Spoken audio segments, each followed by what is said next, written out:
Bueno, muy buenas tardes, bienvenidos a esta nueva edición de Historias de la Mar del Plata Soñada, Los Hacedores, en este caso Memoria de los Barrios, y en el día de hoy, en la fecha del 10 de febrero, tan importante para todos nosotros, los que hace tantos años que transitamos estas salas y este lugar que resguarda la memoria de la ciudad de Mar del Plata, como es la Villa Mitre, muy importante porque se cumplen 152 años de la fundación de nuestra ciudad. Entonces,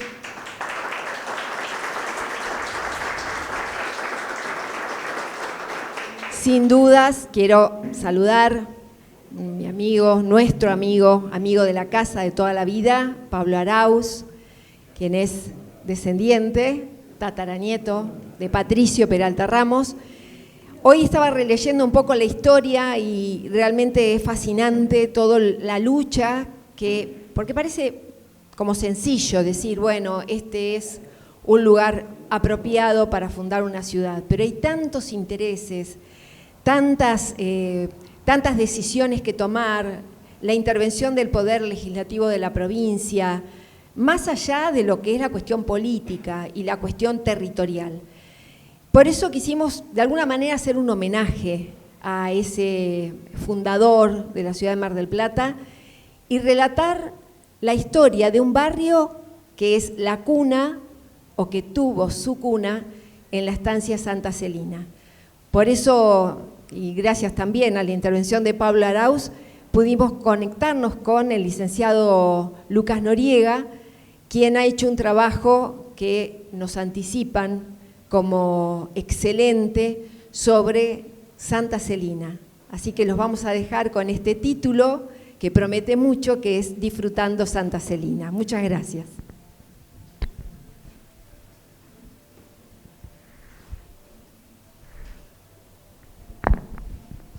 Bueno, buenas tardes a todos. Muchas gracias por asistir a esta charla. Muy agradecido que me hayan invitado, tanto Pato, por la asistencia de Pablo.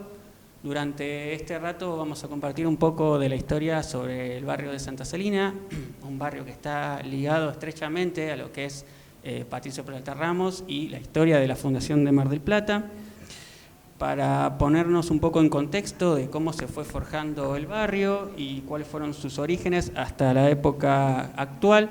Tenemos que retroceder varios años en el tiempo, más precisamente al año 1860. Pero antes me gustaría comenzar con un interrogante, y es saber cuáles son los barrios de todas las personas que están acá presentes, cuáles son los barrios en los que viven y si conocen la historia de su barrio. ¿De qué barrio? Barrio San Juan. Barrio San Juan. ¿Conoce la historia, los orígenes? San Juan era empedrado. Muy bien. ¿Hay más? Habla de mis años, ¿no? Era roca, que ha tenido diferentes nombres, pero remotamente los que están más verdes. Sí. Pero yo vivo en Arvizo, en los barrios, pero era roca, y lo conozco profundamente y conozco. Como tantos barrios que han cambiado. Yo como investigador de la universidad estudié la paz, estudié casi todo, primero los barrios pericentrales, Sí. los barrios más antiguos, y después otros barrios que han ido surgiendo a partir de así que tengo conocimiento a través de hablarlo, porque hay muchos de estos, como este dijo.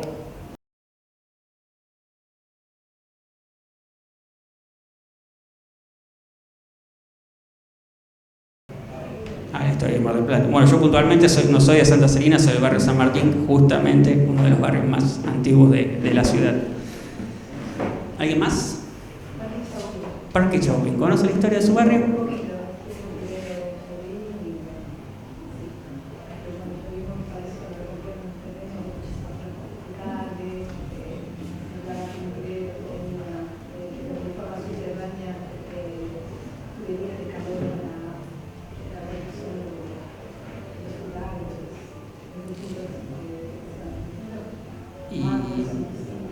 ¿Cómo vivió la transformación del barrio? ¿No se nota? Sí.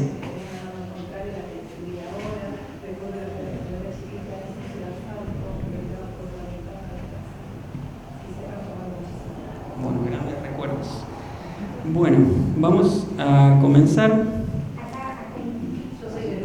Perdón, sí, cerca de San Martín. Que también eres un hombre de estancia, Martín. Sí,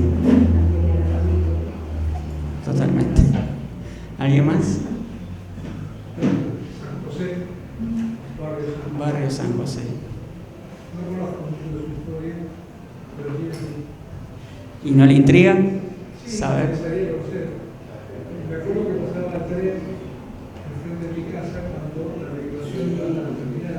Sí, La regulación de la estación norte al sur. Y me acuerdo, por ejemplo, de chico, de haber visto pasar los camiones de Marino Petier cargados de tierra para entubar en la Rosa de la Cerca. Pero yo conozco la casa del arroyo del puente desde antes de haberse entubado el arroyo. Me acuerdo la fuente de agua, y me acuerdo Marino Petier y Tomás Guarino, que eran las empresas de los camioneros. Peña, que es donde nací, donde vivo, era de donde más de sí. y veía pasar los camiones que terminaban entubando el arroyo de la Cerca. No sé si por ahí recuerdo. Seguramente. ¿Por allá? De Santa Celina. Ah, muy bien. ¿Conocés la historia de Santa Celina? Sí, gracias a vos, que trabajo. ¿Vivís en la actualidad ahí? Perfecto. Gracias por venir. El apoyo. Gracias. Por acá. Yo soy de Estación Norte, nacido en Estación Norte. Y tengo el triste recuerdo con mi padre, que tengo que salir corriendo de esa zona en el 55 por el bombardeo de la ciudad. Cosa que no está mucho en la memoria. Por suerte ahora vivo en Santa Celina. Otro vecino más de Santa Celina. Y me quedaba por allá. Sí, yo soy del Martillo, como la señora, me podría saludar, parece. Pero vivo ahora en la Plaza Güemes, y entonces, como dice Parucci, es el barrio, es el lugar donde pasa el tren. O sea, yo cuando miro por la ventana veo el tren que dobla y entonces el Julio Unido Sí. viene por porque soy la Plaza Güemes. Y todavía en la Madrid se ve la curva, en las construcciones se ve la curva que hacía el ferrocarril para entrar por Alvarado a lo que soy, me llevo a decir, lo que es el Paseo André. Sí. Bien, ¿alguien más?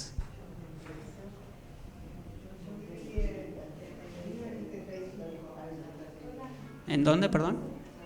Sí. Ah.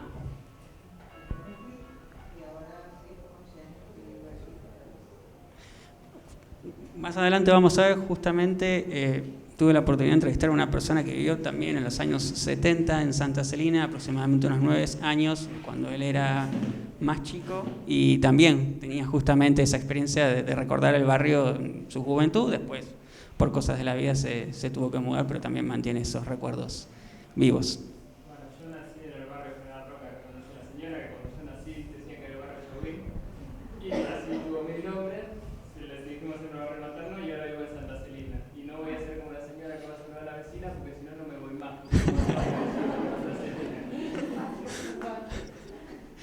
Bueno, para empezar a adentrarnos en contexto a cómo se fue forjando el barrio de Santa Celina, tenemos que retroceder varios años atrás, más precisamente en el año 1860, que es cuando Patricio le compra las tierras a Coelho de Meireles, aproximadamente unas 136.000 hectáreas, tierras que van a estar comprendidas por lo que es la estancia La Peregrina, estancia Laguna Los Padres y San Julián de Viboratá. Vamos a ver más adelante que los nombres de estas estancias van a tener que ver mucho con el barrio Santa Celina. Ante la adquisición de estas tierras y la negativa de poder continuar con el proyecto del saladero, Patricio decide refundar un poco su actividad y decide lotear las tierras para posteriormente poder fundar un pueblo pueblo que posteriormente se va a llamar Mar del Plata. Es así como en el año 1873 se eleva la licitación se eleva la licitación al gobernador de la provincia, Mariano Acosta, en ese momento, y es así como un 10 de febrero, pero de 1874, se funda la ciudad de Mar del Plata. Para el año 1875, Patricio decide cederle parte de sus tierras a su yerno Juan Barreiro Babió, y a su vez le cede 1,5 leguas de estas tierras a uno de sus hijos, puntualmente a Jacinto Peralta Ramos. En el año 1887 Patricio Peralta Ramos fallece y es Jacinto quien se hace cargo de este legado de las tierras.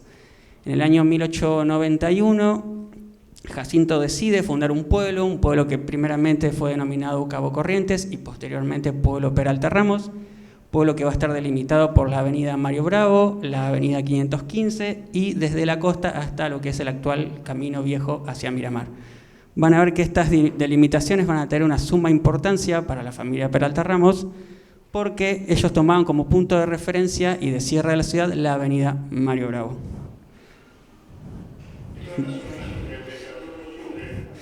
Perdón. Lo que les comparto acá es un pequeño fragmento de una entrevista que le hicieron a Guillermo Arauz Peralta Ramos, fundador de Santa Celina, en donde él hace referencia justamente a este límite de la avenida Mario Bravo y qué importancia tenía Santa Celina en ese momento.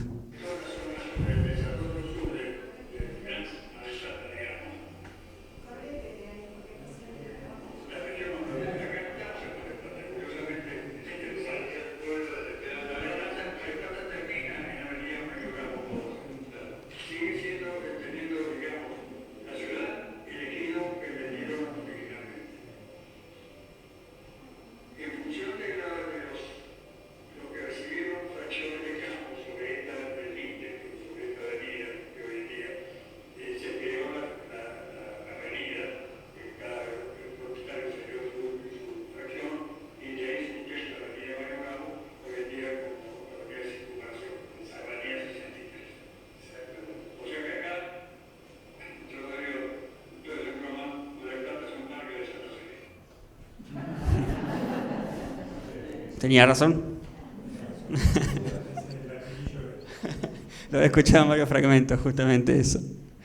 Bueno, para continuar un poco con el orden cronológico, en el año 1929 Jacinto Peralta Ramos fallece. Es aquí donde, a partir de una sucesión de bienes y de un sorteo interno familiar, se empiezan a heredar tierras por parte de los hijos de Jacinto, y es donde aparece en escena Severa Celina de Peralta Ramos, hija de Jacinto, que va a heredar parte de estas tierras, más puntualmente 432 hectáreas, de las cuales posteriormente 74 van a ser destinadas a lo que hoy en día conforma el barrio Santa Celina. Para ponernos un poco en contexto acerca de dónde se encuentra el barrio Santa Celina, estamos ubicados aproximadamente a unos 7 kilómetros de la línea costera sur de la ciudad. Acá yo les hice un pequeño mapita como para que tomen referencia. Sí, no pasa nada. Sí, no hay problema. Acá tenemos la franja de la línea costera sur. Esta línea que nos cruza acá es la avenida Mario Bravo. En la mitad del camino tenemos el bosque Peralta Ramos y unos 4 kilómetros más adelante, continuando por la avenida, nos encontramos el barrio Santa Celina, como para que tomen referencia de dónde se encuentra en este momento. Los orígenes. Para comenzar un poco a contar la historia de Santa Celina hay que remontarse aproximadamente a la década del 30, década en donde la familia de Severa Celina y sus hijos empiezan a radicarse dentro de estas tierras. Los primeros años ellos viajaban recurrentemente durante las vacaciones de verano, pero también durante las vacaciones de invierno. Iban a hacerse cargo de la estancia. Y a partir de la década del 40, Guillermo Arauz Peralta Ramos, hijo de Celina, y Adolfo también en ese momento, se iban a empezar a hacer cargo de estas tierras. Guillermo manda a construir 2 tambos y una cabaña, en donde a partir de ese momento iban a fijar residencia dentro de estas tierras. Y a partir de la década del 50, aquí tenemos una imagen de cómo era la estancia en ese momento. Me resulta importante destacar que además de dedicarse a lo que era la actividad ganadera, ellos tenían un hobby, que era la crianza de caballos, pero no cualquier crianza de caballos, sino crianza de caballos criollos, los cuales eran criados dentro de la estancia y posteriormente llevados al predio de la rural en Buenos Aires para poder exhibirlos. En esta imagen lo tenemos a Guillermo justamente con 4 de sus 5 hijos. Uno de ellos, Pablo. Falta Seba. Gran foto esa.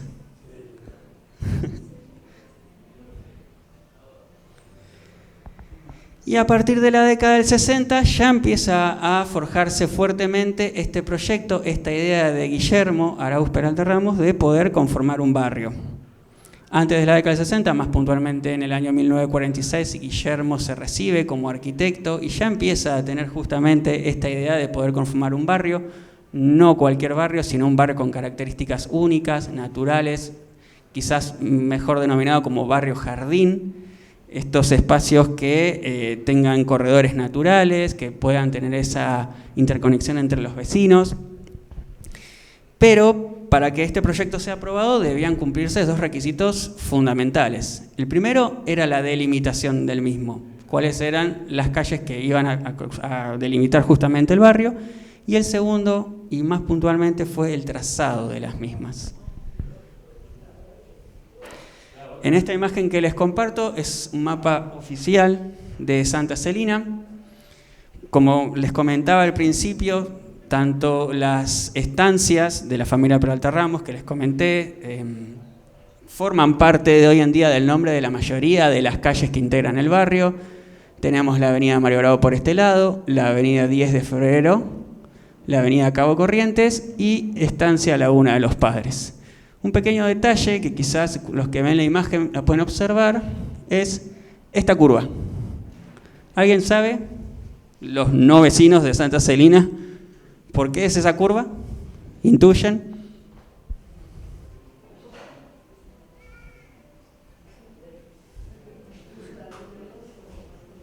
No tanto por ahí.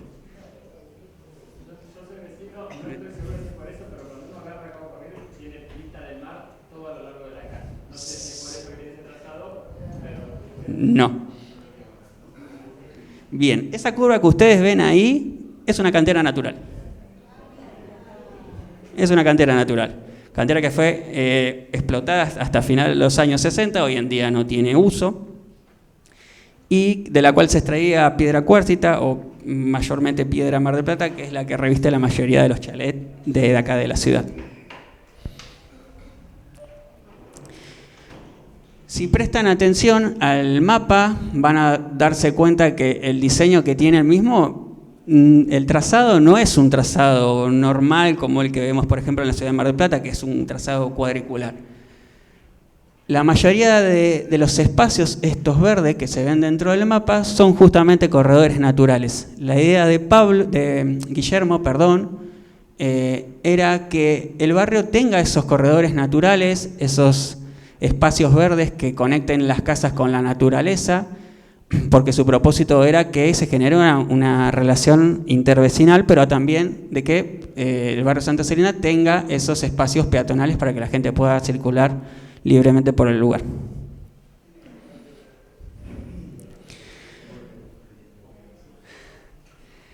En el año 1964 se eleva al municipio de General Pueyrredón el proyecto de urbanización planificada para la creación del barrio Santa Celina, se aprueba y el 26 de noviembre de 1966 se funda el barrio Santa Celina.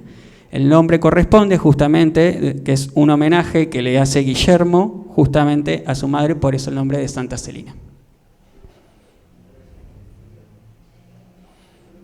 Aquí tenemos algunas imágenes de la época, de cómo estaba el barrio. Como pueden denotar, la entrada al ingreso de la estancia era como lo principal que se encontraba en ese momento. Y si prestan atención en estas imágenes, se van a dar cuenta que tiene cierta semejanza con el bosque Peralta Ramos. ¿Pero por qué? Justamente porque es una zona boscosa. En la actualidad podemos encontrar aproximadamente 15 especies distintas de eucaliptus dentro del barrio. Esta es una de las imágenes también de la década del 70. Aquí no se puede observar tanto en proyección en imagen, pero para que tengan referencia, Santa Celina es uno de los barrios o de los puntos más altos de la ciudad. Se encuentra aproximadamente entre los 20 y los 50 metros de altura sobre el nivel del mar, como para que tomen referencia de cómo son los terrenos y las características del lugar. Por este motivo, cuando Guillermo decide realizar el trazado de las calles, se encuentra que por la altura que tienen, es algo complejo realizar un trazado cuadricular, como les venía comentando. Es por esto que él decide esperar los periodos de lluvia dentro de la época de verano, y montado a su moto, él decide salir a recorrer el barrio para denotar por dónde pasa la caída del agua para realizar ese trazado. Es por eso que tiene ese formato, el mapa. Tiene esa característica muy particular.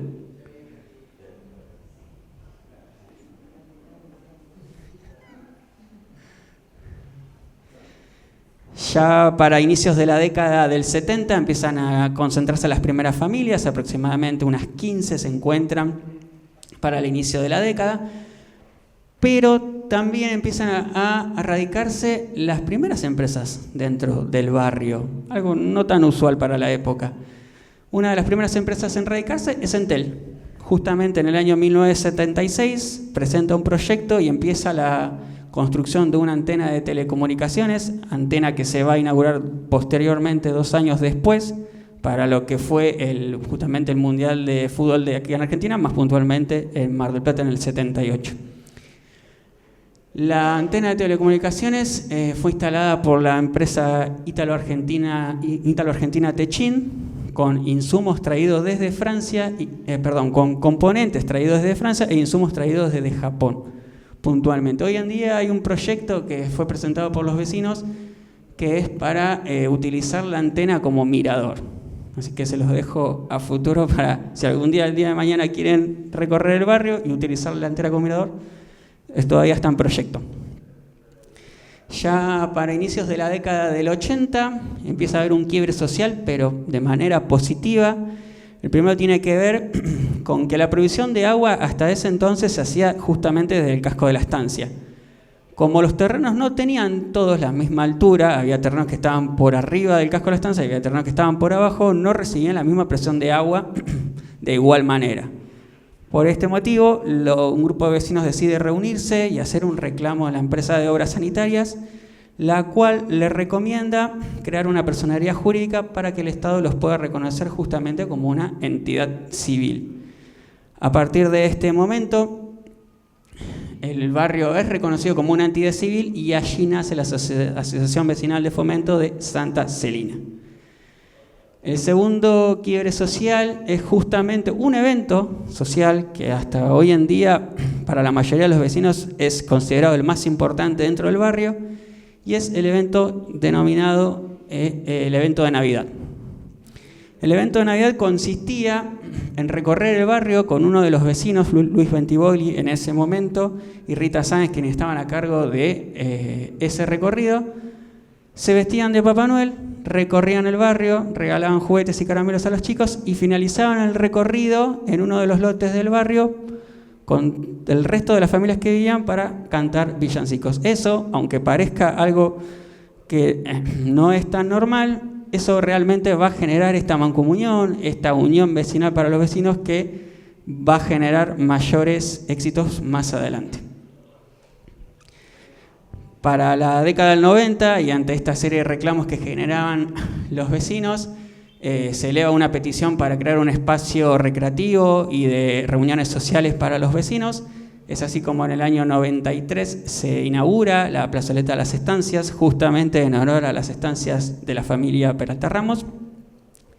Y ya para finales de los 90 se empieza a construir la sede de la Asociación Vecinal de Fomento, sede que va a llevar varios años. Su obra en construcción se inicia en el 99, pero la finalización de su primera etapa termina en el 2003. O sea, fueron 4 años de obra. La mayoría de los elementos para la construcción fueron traídos por vecinos, que la mayoría de los vecinos en el barrio paradójicamente son arquitectos, no todos, pero la gran mayoría.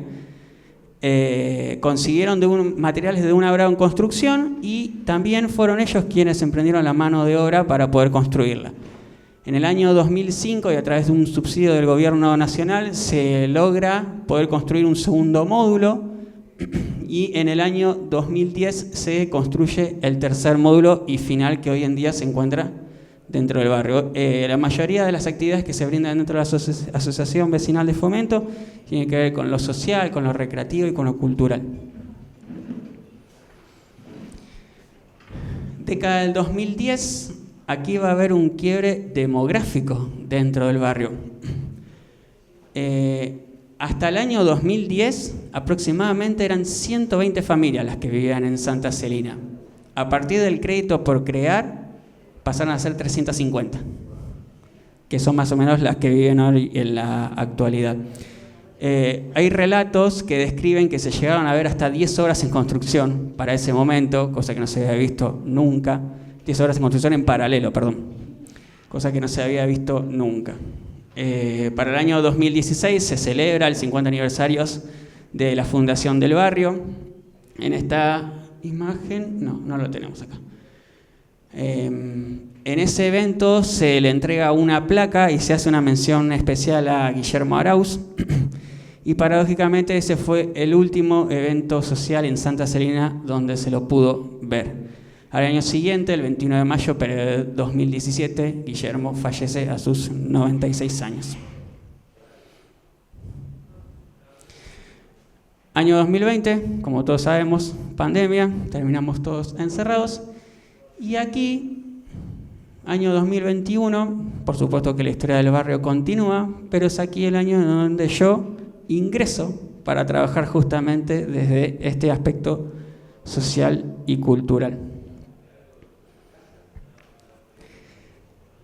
Voy a hacer descripción de dos actividades que realicé, una como desde el rol de estudiante, otra ya dentro del ámbito profesional.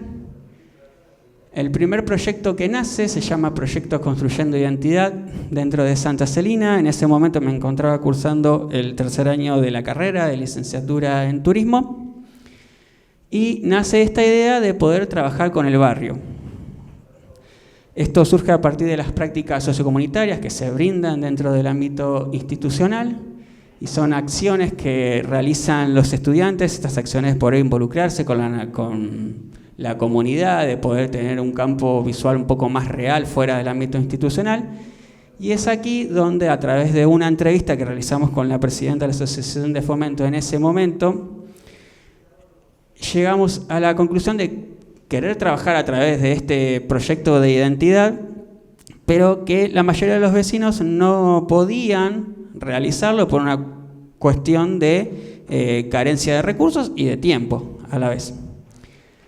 Se mantiene una entrevista con la entidad, se realiza un diagnóstico y se llega a un resultado. Ese resultado es justamente la carencia de recursos para poder llevar a cabo las actividades de identidad cultural.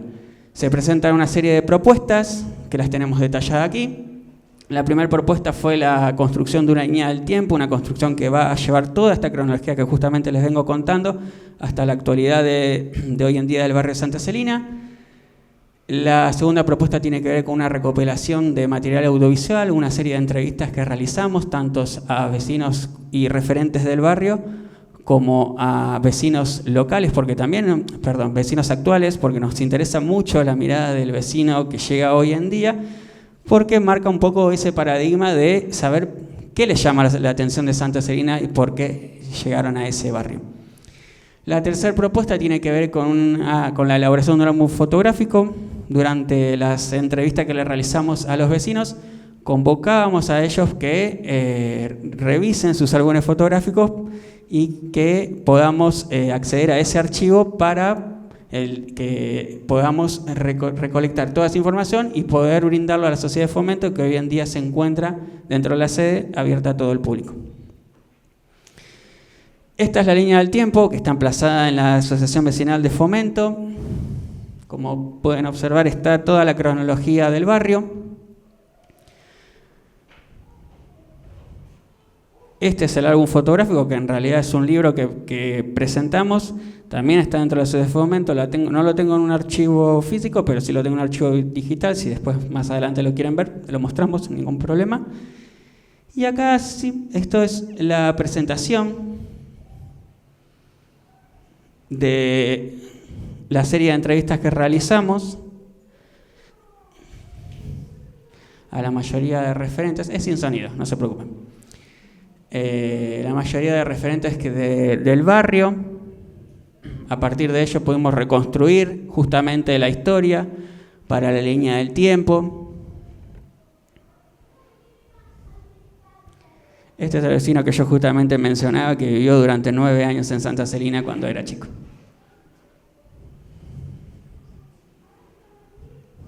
Bien, esto es parte también de la presentación.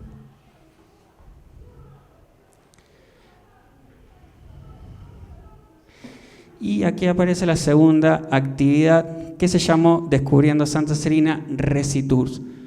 Esta actividad de extensión ya no solo forma parte de los estudiantes, sino más del ámbito institucional en sí. Tanto docentes como estudiantes o graduados de la universidad se vinculan con la comunidad. En este caso, continuando un poco con el proyecto anterior, decidimos hacer una serie de tours dentro de Santa Celina. Tours donde se realizó una convocatoria tanto a vecinos del barrio como a la comunidad local en general. Reunimos gente y salimos a recorrer el barrio. El tour constaba de 8 postas. En cada una de ellas se mantuvo un relato aproximadamente de 10 minutos, contando la historia de por qué era importante, cuáles eran los hitos que hacían referencia a ese lugar. La duración fue aproximadamente durante 1 hora y media y, como les comentaba, el recorrido fue guiado y relatado por estudiantes y docentes de la carrera de licenciatura en turismo. Estas son algunas de las imágenes de ese tour, de ese día que hicimos la salida. Y ya para ir cerrando y a modo de conclusión, destaco que es importante reconstruir esta identidad barrial, porque esto va a hacer que genere vínculos, poder compartir recuerdos, pero a la vez considero que es muy importante poder generar sostenibilidad en estos casos, porque esto va a hacer que las relaciones perduren a lo largo del tiempo y que se puedan recordar esos hechos dentro de la comunidad. Para finalizar, me gustaría, de la misma manera que empecé, plantearles 2 preguntas. Y la primera tiene que ver un poco, para que pensemos entre todos, y es ver qué hace que un lugar deje de ser un conjunto de calles y pasa a ser un barrio. Y la segunda tiene un poco que ver acerca de cuánto de lo que conocemos, de lo que sabemos de cada uno de los barrios de los que vivimos, tiene más que ver con acciones colectivas que individuales. Muchas gracias.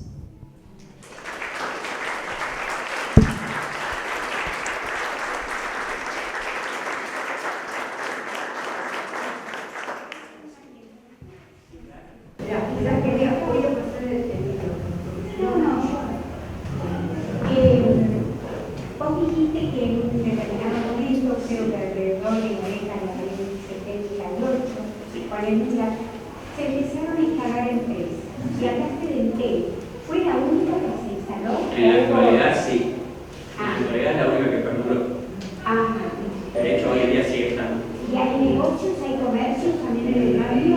¿O es un barrio parque? No, o sea, el proyecto del barrio impide justamente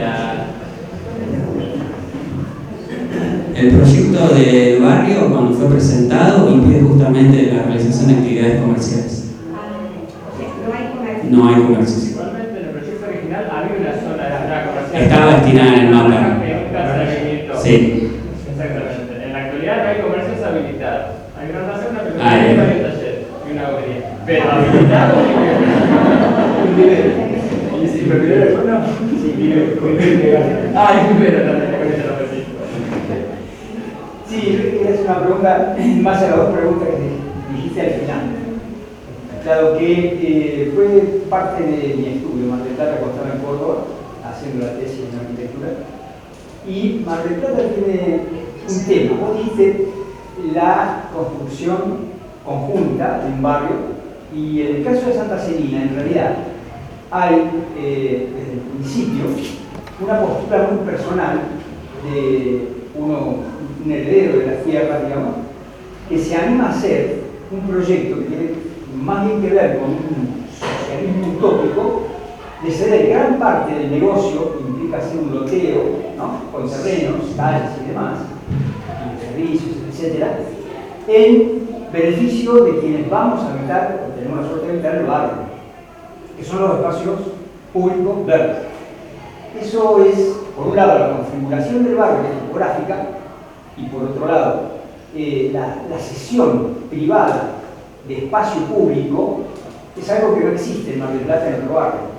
Es decir, podemos hablar de campings o de barrios cerrados, pero esta experiencia es única. Nosotros la veíamos en la facultad. Y luego sí, lo que he experimentado desde hace 15 años en el barrio, afortunadamente, y para mí es el mejor barrio de la provincia de Buenos Aires, por lo menos, esto de la comunidad. Yo volví a tener vecinos desde los, supongo, 24, 25 años, perdí el tema de la vecindad. Y el barrio, allá del viejo grande yo, a los 50 y tanto, me brinda esta oportunidad. Y no solamente tener vecinos, sino hacer amistad con los vecinos. En conclusión, es decir, la voluntad de ceder parte de su negocio al propietario de las tierras en un proyecto, por supuesto, muy lúcido por parte del colega, arquitecto, conforma luego un espíritu barrial que no he vivido en otros barrios de Mar del Plata, ni siquiera de Córdoba, ni de Capital Federal de Negros. Y eso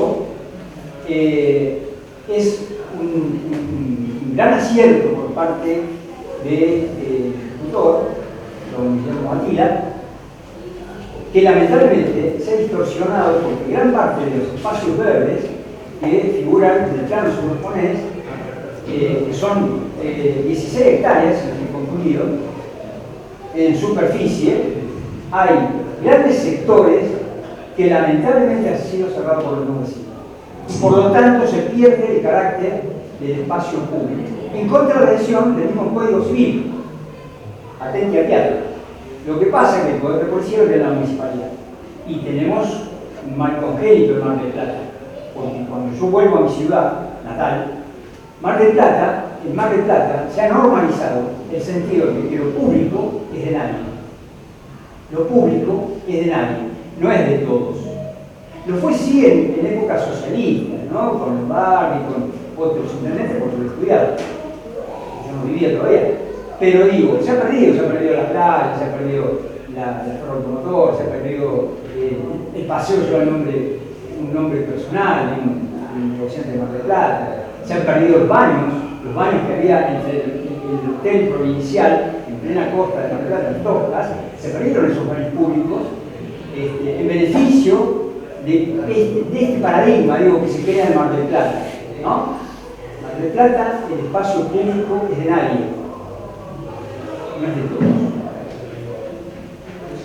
Sí, ese proyecto en particular, de hecho, fue considerado como visionario, justamente como hacen mención para la época, que sale de lo natural, justamente. Sí, una acotación respecto a lo que decía el arquitecto, y un poco tiene que ver, tal vez, lo que tuvimos la fortuna de conocer. Micrófono. Más fuerte, por favor. No, justamente ahora viéndolo en el reportaje y recordándolo en cada fiesta de recuerdo, pensaba varias cosas. Una, cuánto le hubiera gustado a Lidia Betar esta charla, porque ella era tan amiga de Willy Arauz y lo admiraba tanto, y ella siempre me decía las conversaciones que tenía con Willy era como que siempre encontraba algo nuevo en una mente, una filosofía de vida que quizás no se condecía con el tiempo que nosotros estábamos viviendo, por todo esto que estás diciendo, ¿no? Por el tema de cómo pensó el barrio y eso. Y cuando estábamos mostrando en el mapa el bosque Peralta Ramos y Santa Celina, esa era una pregunta que yo un poco también lo había hablado con Pablo previo. ¿Cuál es la relación que existe, si es que existe, entre el desarrollo del bosque Peralta Ramos y Santa Celina? Porque están muy próximos, tienen que ver con un origen casi común y sabemos que en este momento, quizás más que en otros, el bosque Peralta Ramos está en un conflicto. ¿Qué relación existe? O sea, no hay una similitud en la gestión de los dos barrios, ¿no? La primera relación directa es justamente que son tierras que pertenecen a la familia, el bosque Peralta Ramos a Eduardo Peralta Ramos y Santa Celina a Guillermo.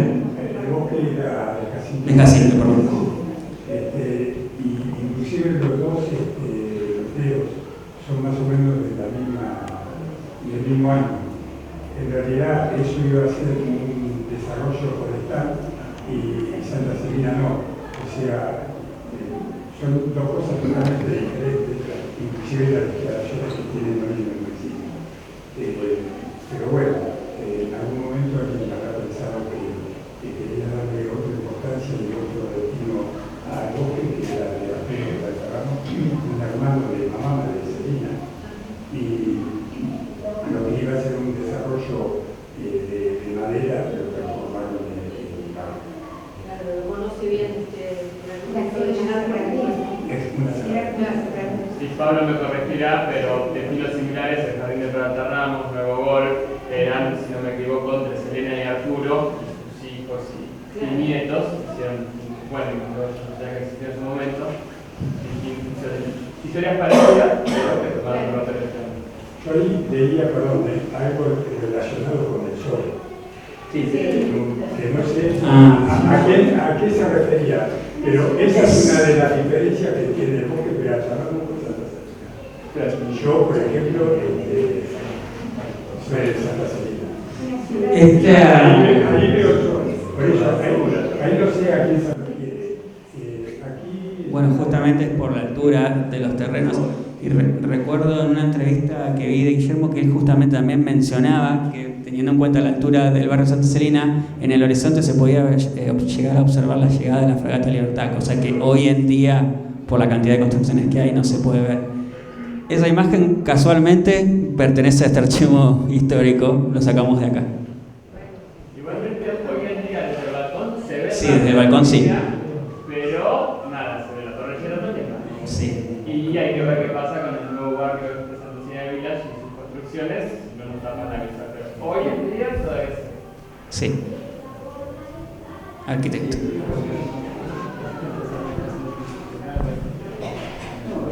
Una pregunta particular.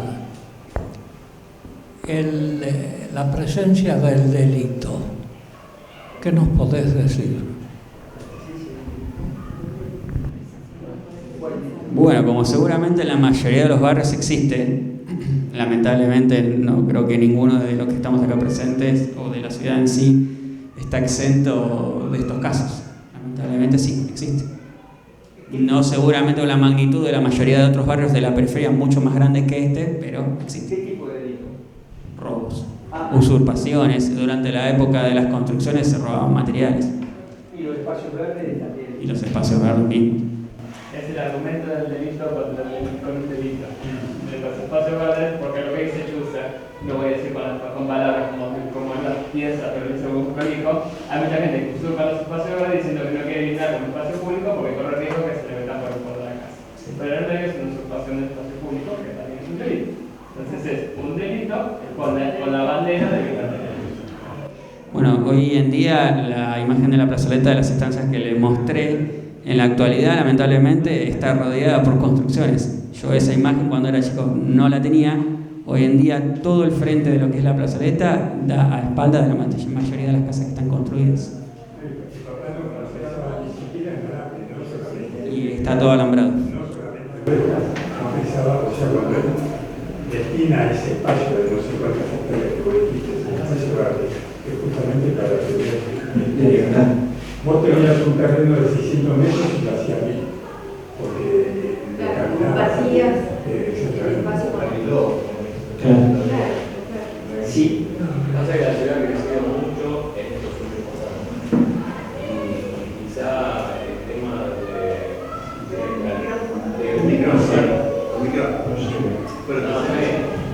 el tema después de la pandemia, que ha empezado a movilizarse gente hacia lugares más tranquilos. Y el que estaba en la ciudad misma se va hacia la zona o el norte o el sur, que es lo más típico. Y el que viene de Buenos Aires trata de habitar la ciudad y va teniendo más poblaciones también. Y también hay un poco más de toma de conciencia del partatense. Y hay un poco más de conciencia del partatense de tener un poco más de seguimiento, cuidar el patrimonio, que ahora lo que nació vaya hace tiempo que está, el tema del cuidado del patrimonio histórico que no se le daba a Bonilla. También hay un contexto, la parte política, cultural, porque desgraciadamente hemos tenido una baja calidad cultural que ha también hecho que desaparecieran muchos lugares donde tenés historia, tenés valor y que se haya demolido por una cuestión que podés generar una construcción de 20 pisos en un lugar donde tenés caleta, tenía 40 de fondo y simplemente lo aprovechamos. La especulación misma, y bueno, yo creo que acá con el tema de todo lo que es bosque, este barrio y todo el resto, hay tierra. Justamente el domingo me veo por ahí por el bosque. Impresionante los lugares que hay lados para ubicarse, terrenos que no saben de quiénes son, no tanto, pero los valores siguen subiendo, pero ese mismo crecimiento en sí, para dar un cierre de como naturalmente el propio sector, el crecimiento es estable y permanente, y que hay que generar orden para que los barrios puedan ser independientes a medida que va pasando el tiempo, porque se va expandiendo la ciudad y vos ya tenés zonas comerciales y construcción, lo que era el centro mismo de la ciudad, después te vas para el lado un poco ahora con el tema del puerto, que va a ser todo así de Amorejón, y cómo se va expandiendo la ciudad y cómo necesitas mantener y necesitar también de conclusión a través del municipio.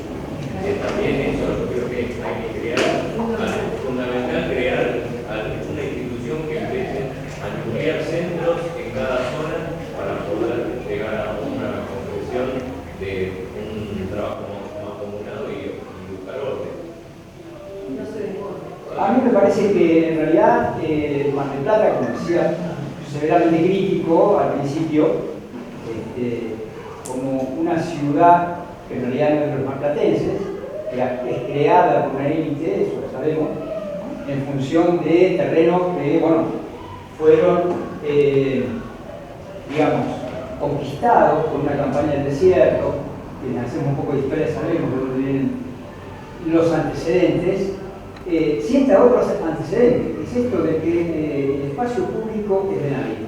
Eso es muy llamativo porque no pasa eso ni en el mismo Capital Federal, ni en Córdoba, ni en otro país. Pero por otro lado, en Mar del Plata, últimamente, estos últimos 15, 20 años, se ha establecido una norma que es la excepcionalidad. Ahora yo digo, si hay códigos y hay normas y hay leyes, las excepciones, cuando yo era chico, era una, o porque eras discapacitado, o tenías algún problema, y era una excepción, ¿no? Para una regla, para un código, para una norma. Ahora, la excepcionalidad ha hecho estragos.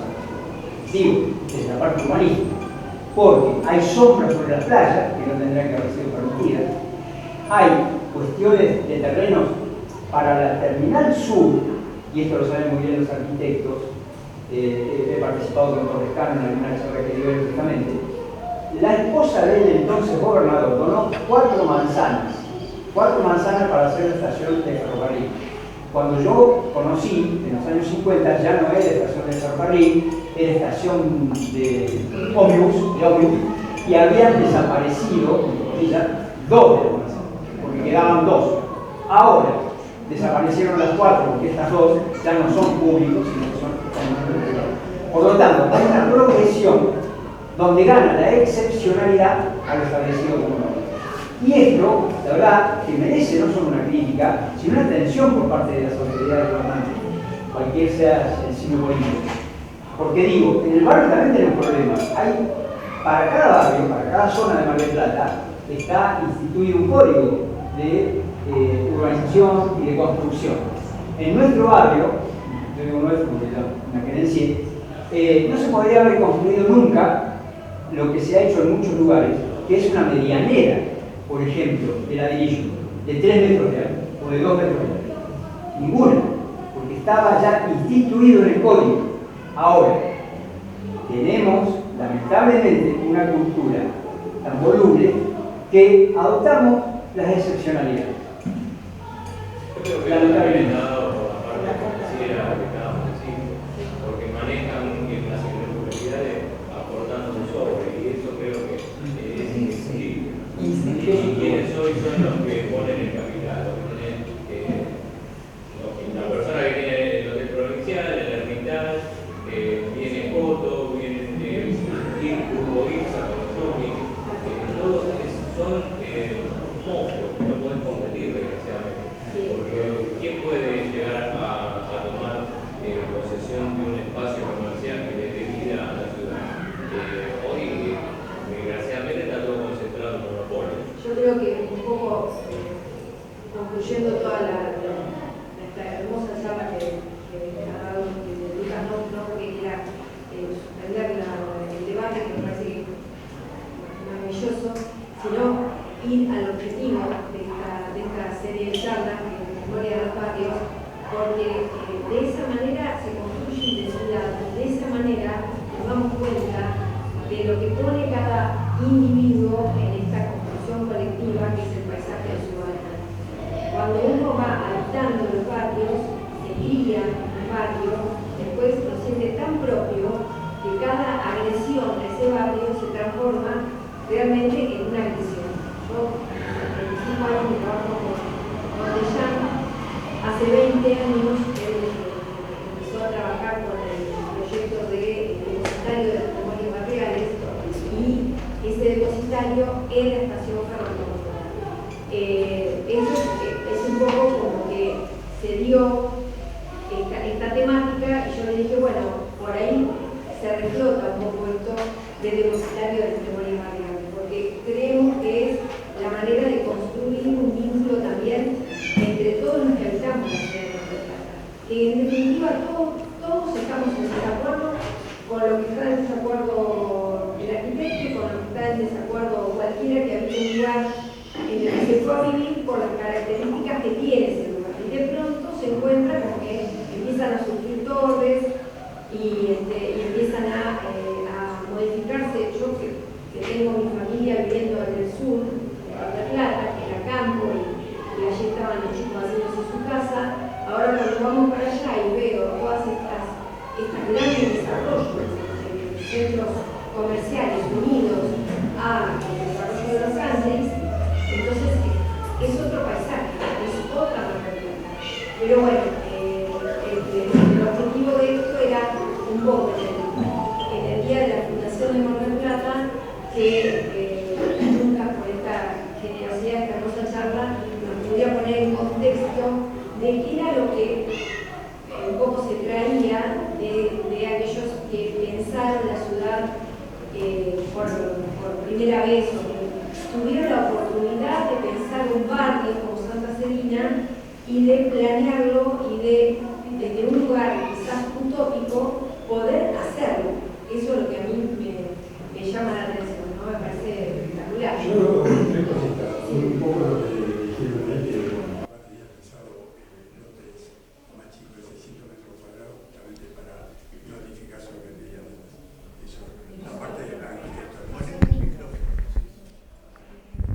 lo de los 600 metros para no edificar sobre medianera. Y después, bueno, algún recuerdo. Cuando él habla de que hizo las calles en moto, era una motoneta, una Siam Lambretta 175, y entre los hermanos tenemos varios golpes, porque papá nos sacaba justamente a ver el agua que se ponía en algún lugar de Santa Celina, que no corría, qué sé yo, lo hacía en moto. Y después en un 4L que se ve en alguna de las fotos también. Y después lo de la torre de Entel, telefónica. Después, justamente se puso ahí, se emplazó ahí, en un terreno fiscal, por la altura que tenía en esa época Santa Celina. En esa y en esta. Así que nada, yo te quiero agradecer eternamente la voluntad que pusiste en cada una de las charlas y nada, y el tiempo y todo lo que habrás puesto para dar tu tesis, que creo que te sacaste un 20.